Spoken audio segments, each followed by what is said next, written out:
നമസ്കാരം. വിശ്രമിച്ചോ, പക്ഷേ പേര് വായിക്കരുത്. ആന്റോ ആന്റണിയുടെ പേര് മായിച്ചു. ആന്റോ ആന്റണി എംപിയുടെ വികസന ഫണ്ട് ഉപയോഗിച്ച് നിർമ്മിച്ച ബസ് കാത്തിരിപ്പ് കേന്ദ്രത്തിലെ പേരും ചിത്രങ്ങളും മറയ്ക്കാൻ കളക്ടറുടെ നിർദ്ദേശം. പത്തനംതിട്ട ജില്ലാ കളക്ടർ എസ് പ്രേംകൃഷ്ണ IASന്റെ നിർദ്ദേശത്തെ തുടർന്ന് ആന്റി ഡിഫേസ്മെന്റ് സ്ക്വാഡിന്റെ നേതൃത്വത്തിൽ വിവിധ ഇടങ്ങളിൽ തുണി ഉപയോഗിച്ച് പേരും ചിത്രങ്ങളും മറച്ചു തുടങ്ങി. LDFന്റെ പരാതിയെ തുടർന്നാണ് ജില്ലാ കളക്ടർ നടപടി സ്വീകരിച്ചത്.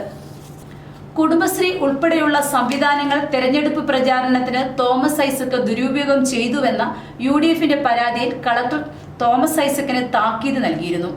ഇതിനു തൊട്ടു പിന്നാലെയാണ് വെയിറ്റിംഗ് ഷെഡുകളിലെ പേര് മറയ്ക്കണമെന്ന ആവശ്യവുമായി LDF മുന്നിട്ടിറങ്ങിയത്.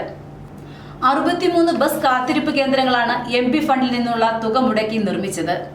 കേന്ദ്ര സർക്കാർ നിയമാനുസൃതമായി അനുവദിച്ച MP സ്കീം വഴി കാത്തിരിപ്പ് കേന്ദ്രങ്ങളിൽ ആന്റോ ആന്റണി MPയുടെ പേര് മറയ്ക്കാൻ വരണാധികാരി നിർദ്ദേശിച്ചത് പക്ഷപാതവും നീതിരഹിതവുമാണെന്ന് UDF കേന്ദ്ര തെരഞ്ഞെടുപ്പ് കമ്മിറ്റി ചെയർമാൻ വർഗീസ് മാമൻ അഭിപ്രായപ്പെട്ടു.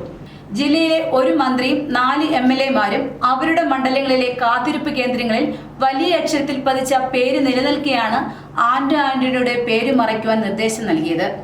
മറ്റൊരു വാർത്തയുമായി വീണ്ടും കാണാം.